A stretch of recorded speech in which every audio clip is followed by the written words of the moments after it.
S I ഉണ്ടോ? ഇല്ല, S എത്തിയിട്ടില്ല. എന്താ കാര്യം? ഞാൻ ആന്റണി, ഇങ്ങോട്ട് ട്രാൻസ്ഫർ ആയി വന്നതാണ്. ഓ, ഇതിനു മുമ്പ് എവിടെയായിരുന്നു? എറണാകുളത്ത്. ആ, എസ് ഐ കുറച്ച് കഴിഞ്ഞ് വരും. അത് കയറിയിരുന്നോളൂ.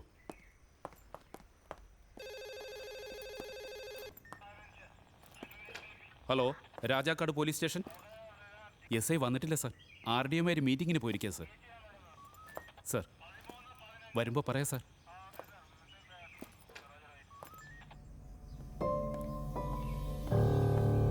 താമസമൊക്കെ എങ്ങനെയാ? ഇതാ ജോർജ് കുട്ടിയല്ലേ? അതെ അതെ. കണ്ടിട്ടൊരു പാവത്താനാണ് തോന്നുന്നു. ഇയാൾക്കെതിരെയുള്ള കേസ് എവിടെ വരെ ആയി? പാവത്താൻ. സത്യം എത്ര പേർക്കറിയാം? അത് അറിഞ്ഞവരൊക്കെ ഞെട്ടിയിരിക്കേ.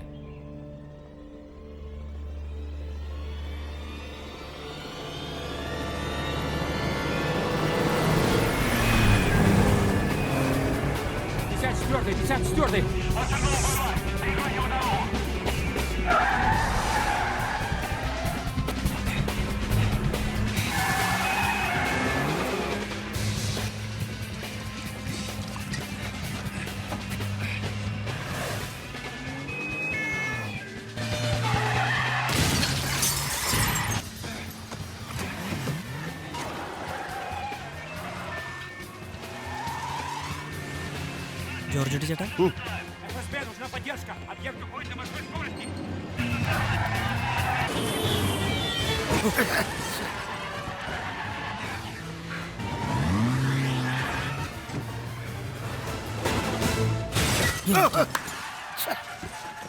കേട്ടില്ല ചേസല്ലേ? പോരാ, ഡയറക്ഷൻ പോരാ. കാർ ഓടിക്കുന്ന നായകന്റെ ഷോട്ട്സ് കുറച്ചുകൂടെ വേണം. എങ്കിലേ പ്രേക്ഷകർക്കൊരു ആവേശം ഉണ്ടാവും. സീരിയസ് ആയിട്ടൊരു കാര്യം ചോദിക്കട്ടെ? ജോർജ് കുട്ടി ചേട്ടനൊരു സിനിമ സംവിധാനം ചെയ്തോടെ?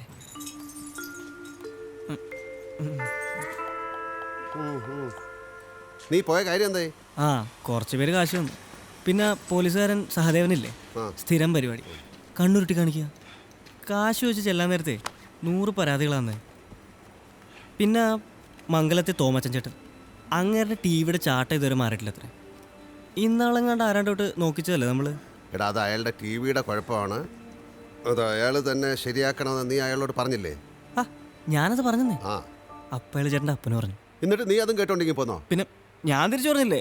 ആ മിടുക്കൻ. നീ എന്ത് പറഞ്ഞു? ചേട്ടൻ്റെ അപ്പനെ പറഞ്ഞിട്ട് ഒരു കാര്യമില്ല, ചേട്ടന് പോലും അറിയില്ല ചേട്ടൻ്റെ അപ്പനാരാന്ന് പറഞ്ഞു. ഞാൻ പറഞ്ഞത് ശരിയല്ലേ? ചേട്ടനൊരു അനാഥനല്ലേ? ചേട്ടൻ അറിയില്ലല്ലോ ചേട്ടൻ്റെ അപ്പനാരാന്ന്.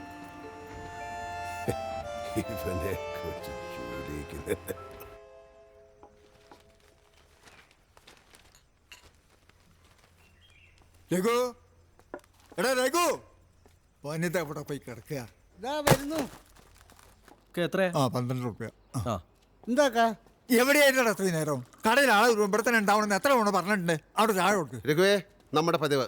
ഇപ്പം കൊണ്ടുവരാം. നമ്മുടെ പോലീസ് ഏമാന്മാരൊക്കെ വന്നിട്ട് പോയോ? ആ, ചിലരൊക്കെ വന്നിട്ട് പോയി. പിന്നെ നമ്മുടെ പുലി വരാനുണ്ട്. സഹദേവനോ? ആ, പുള്ളിക്കാരനെ കാത്തിരിക്കുക അവര്. ആരാ ഇവര്? എന്താ കാര്യം? ജോർജ് കുട്ടിയെ മഹാ കഷ്ടാവല സ്ഥിതി. നമ്മളെ കുടിയാമലയിലുള്ളതാ. ഓൾക്ക് ഒറ്റ മോനേ ഉള്ളൂ.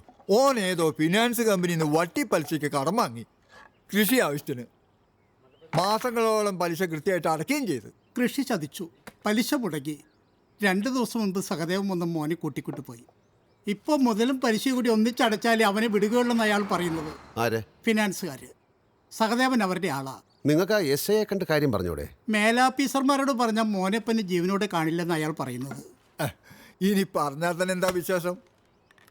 ആ ഫൈനാൻസുകാർക്ക് നല്ല പിടിപാട് കാണും. ഇക്കാലത്ത് പിടിപാടില്ലാത്ത ഞമ്മക്കൊക്കെ നീതി കിട്ടുമോ? ഈ നാട്ടിൽ കോടതിയില്ലേ? ഓ, കേസ് കൊടുത്തിട്ട് എന്ത് വിശേഷം? ഫിനാൻസുകാർ ഇവരെ മോനെ പിടിച്ചുകൊണ്ട് പോയിട്ടില്ല. ഒരു പോലീസുകാരൻ വന്ന് കൂട്ടിക്കൊണ്ടുപോയി. അതിന് തെളിവില്ല.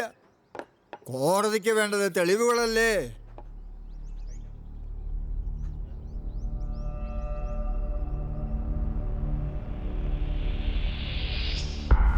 ഹേബിയസ് കോർപ്പസ് റിട്ട് കൊടുത്താൽ സാധിക്കുമെന്നാണ് എന്റെ വിശ്വാസം. അച്ഛാ, എല്ലാവർക്കും അറിയാം സാറിന് ഈ കേസിലുള്ള താല്പര്യം. ബഷീർ ഇപ്പോൾ എവിടെയാണെന്ന് ആർക്കും അറിഞ്ഞൂടാ. ജയിൽ ചാടിയ ബഷീറിനെ സാർ അന്യായമായി തടങ്കലിൽ പാർപ്പിച്ചിരിക്കുകയാണെന്ന് റിട്ട് മൂവ് ചെയ്താൽ ബഷീറിന്റെ ഉമ്മ ഒരു വഴിയുണ്ട്.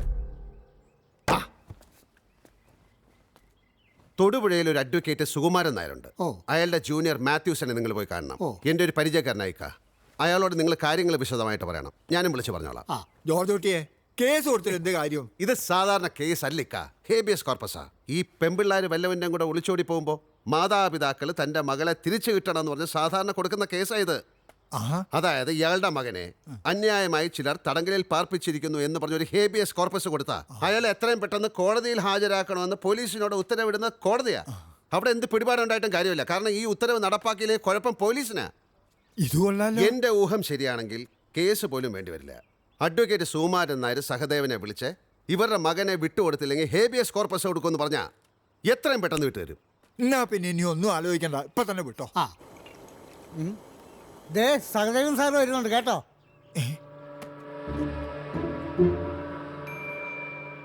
ദേ, നിങ്ങൾ ഇനി ഇവിടെ ഇരുന്ന എനിക്ക് കുറച്ച് കച്ചവടം കിട്ടും, നിങ്ങളുടെ കുറച്ച് കാശ് പോയും കിട്ടും. ആ പിറകിലോട്ട് അടുപ്പിക്കാം, വരുന്നുണ്ട്. പാടി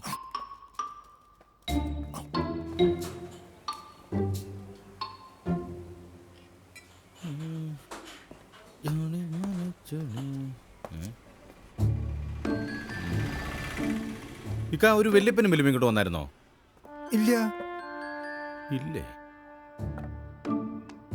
പിന്നെ അവിടെ പോയി. രഘു, ഓ ഇന്നെന്താടാ സ്പെഷ്യല്? സ്പെഷ്യലായിട്ടൊന്നുമില്ല, പതിവുള്ളത് തന്നെ. ഓ, എന്നാ ഒരു 4 ദോശ ചമ്മന്തി എടുക്ക്. എന്ന് വന്നാലും ഉണക്ക ദോശ ചമ്മന്തി തന്നെ. എന്തെങ്കിലുമൊക്കെ ഒന്ന് സ്പെഷ്യലായിട്ട് ഉണ്ടാക്കി വെച്ചുകൊടുക്കുക. എന്റെ പൊന്ന് സാധാരണ സാറ് സ്പെഷ്യലായിട്ട് വല്ലതും ഉണ്ടാക്കണേ, അതിനും വേണ്ടേ കായ്. ആ, അത് വേണം. ഞമ്മക്ക് ഇവിടെ വരുന്നവരിൽ പതിയും പറ്റിയാരാ. ആ പറ്റിയാരിൽ തന്നെ മുഴുവൻ ആൾക്കാരോട്ട് പൈസയും തരില്ല. പിന്നെ എന്താ അങ്ങനെ അത് എനിക്കിട്ടൊന്ന് താങ്ങിയതാണല്ലോ ഇക്ക. എന്റെ പൊന്ന് സാറേ, ഞാൻ സാറിനിട്ട് താങ്ങിയതൊന്നല്ലേ, ഒരു സത്യം പറഞ്ഞതാ. സാറടക്കമുള്ള പോലീസുകാർ ഒരു നല്ല തുക തരാനുണ്ട്. അതിന്റെ പകുതി പോലും നമുക്കിപ്പോൾ കിട്ടുന്നില്ല. പിന്നെ എങ്ങനെയാ? ഞമ്മക്ക് നല്ലൊരു വരുമാനമുള്ളൂ. അപ്പൊ ഞങ്ങൾ പോലീസുകാർ മാത്രമേ ഇവിടുന്ന് പറ്റുന്നുള്ളൂ? ഈ ജോർജ് കുട്ടിയും പറ്റുന്നുണ്ടല്ലോ. ആ കടമൊന്നും കടവല്ലേ? ഞാൻ കടം പറയാറുണ്ട്, പക്ഷെ ആഴ്ച അവസാനം ഞാൻ പറ്റി വിട്ടും. ആ, അങ്ങനെയാണ് ഞാൻ എൻ്റെ പറ്റും വീട്ടിക്കോളാം. എത്രയുണ്ടെന്ന് കൂട്ടിയൊന്ന് പറഞ്ഞേ. അയ്യോ അത് വേണ്ട സാർ, സാറ് കുറേശ്ശായിട്ട് തന്നാൽ മതി. അതെ, ഇക്ക എന്തിനാ പേടിക്കുന്നത്? തരാന്ന് പറയുമ്പോൾ ചാടി മേടിച്ചോണം, ഇല്ലേ ചിലപ്പോൾ കിട്ടത്തില്ല. ഹലോ ഹലോ, താനിതിൽ ഇടപെടണ്ട.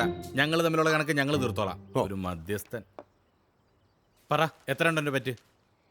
അതിപ്പോ ഒരു 14,500 റുപ്യോളം വരും. ആഹാ, അത്രേ ഉള്ളോ? ഇതൊറ്റടിക്ക് തീർത്തേക്കാം. അതോടെ പ്രശ്നം തീരുമല്ലോ. ഈ കാശ് എന്റെ കമ്മീഷനായിട്ട് കൂട്ടിക്കും. ഇപ്പൊ കടം തീർന്നേ. എന്തിന്റെ കമ്മീഷൻ?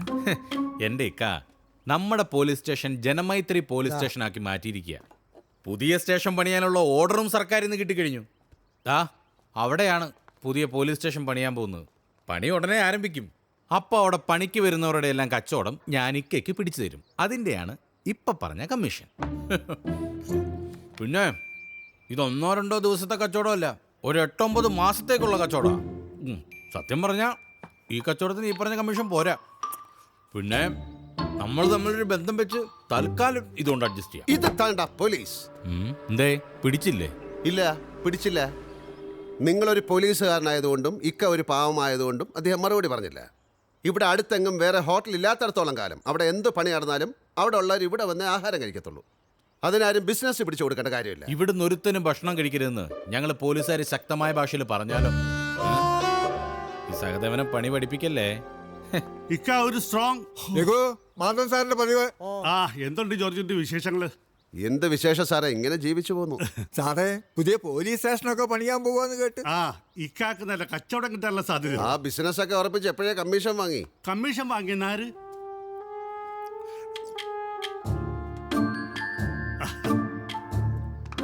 സാറേ, ഈ സാധാ പോലീസും ജനമൈത്രി പോലീസും തമ്മിൽ എന്താ വ്യത്യാസം? അതറിയില്ലേ? ഈയിടെ അതിനെ കുറിച്ച് പേപ്പറിലുണ്ടായിരുന്നല്ലോ. അതിന് സിസ്തും കുസ്തിയും മാത്രമുള്ള ഒരു പേപ്പർ വായിക്കാൻ അറിയാവോ? അയ്യോ, ഞാൻ പാവപ്പെട്ട ഒരു നിരക്ഷരനാ സാറേ. പിന്നെ ഇക്കാലത്ത് പത്രം വായിച്ചിട്ടൊന്നും വലിയ പൊതുവിജ്ഞാനം കിട്ടത്തില്ല. അത് നേരാ, പത്രം എടുത്ത അഴിമതിയും പീഡനവും കൊലപാതകവും, അല്ലാണ്ട് വേറെന്താ? ജനമൈത്രി പോലീസ് എന്ന് പറയുന്നത് ഒരു പുതിയ പോലീസ് സംസ്കാരമാണ്. കുറ്റകൃത്യങ്ങൾ തടയാൻ ജനങ്ങൾ പോലീസിനെ സഹായിക്കുക. ചുരുക്കം പറഞ്ഞ പോലീസും ജനങ്ങളും തമ്മിലുള്ള അകലം കുറക്കുക. നടന്നത് തന്നെ. ഇത് വല്ലതും നമ്മുടെ നാട്ടിൽ നടക്കോ സാറേ? നമ്മളെ പോലീസ് തന്നെ ക്രിമിനലുകൾ പെരുകി വരികയല്ലേ? അത് ചെറിയൊരു ശതമാനമല്ലേ ഉള്ളൂ. അത് നേരാ. ഏത് പ്രസ്ഥാനമാണേലും പാഷാണത്തിൽ ക്രിമി എന്ന പോലെ കുറെ എണ്ണം കാണും. ഞാനൊരു സാധാരണ പൗരനാണ്. എൻ്റെയൊക്കെ കാഴ്ചപ്പാടിൽ പോലീസ് ജനങ്ങളുടെ സംരക്ഷകരായിരിക്കണം. പോലീസ് സ്റ്റേഷനിൽ കയറി ചെന്നാൽ നമ്മൾ സംരക്ഷിക്കപ്പെട്ടു എന്ന തോന്നലുണ്ടാവണം. പക്ഷെ ഇവിടെ നടക്കുന്ന എന്താ? ഒരു തെറ്റും ചെയ്യാത്ത സാധാരണക്കാരൻ പോലും ഭയത്തോടെ പോലീസ് സ്റ്റേഷനിൽ ചെന്ന് കയറുന്നത്. ജോർജ് കുട്ടി പറയുന്നത് ശരിയാ. ഇവിടെയാണ് ജനമൈത്രി പോലീസ് എന്ന ആശയത്തിന്റെ പ്രസക്തി.